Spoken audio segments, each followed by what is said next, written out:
Welcome back. There are only 5 detention centers in the United States which are totally owned and operated by ICE. One of them is the Buffalo Detention Center in Batavia. Channel 2's Dave McKinley got a rare chance to go inside and look around today, and he joins us now with more. Hi, Dave. Hi, Claudine. We met there with Joseph Frieden, the Deputy Field Office Director for Enforcement and Removal Operations for ICE. And after showing us around inside, he answered some of our questions as well. We like being able to bring folks on tours to be able to see it. And we did for an hour, but we had to leave our cameras outside. For safety and security of the facility. Despite the outward appearance of controlled access, razor wire around the perimeter, the cells within these buildings with hallways where none of their guests are allowed to walk without an escort, they insist there are big differences between this place and a prison. We're not executing a punitive environment for folks serving, quote unquote time. They're just being detained until their case is adjudicated. In other words, every one of the 530 detainees here today from 85 different countries are fighting deportation, either after having committed a crime while on U.S. soil or having committed the crime of reaching it without permission.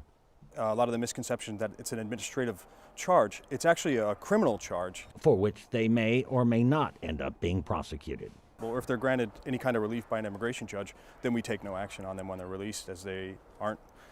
They're subject to relief granted by the courts. Specifically, they would either order you removed or grant you relief per the Immigration Nationality Act, and that could be in the form of asylum or withholding of removal. There are no U.S. citizens being held here, only foreign nationals.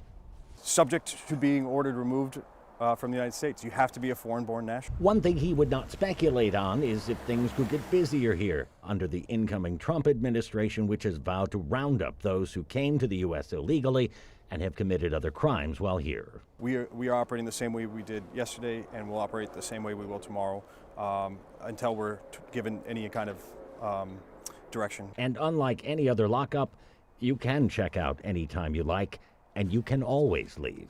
Anybody is available to at any point, if they want to go home, to just make that be known.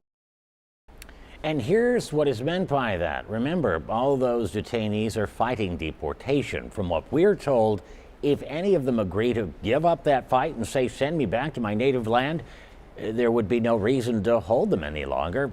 They would do it, and as quickly as they could accommodate them. On your side in the newsroom, Dave McKinley, Channel 2 News.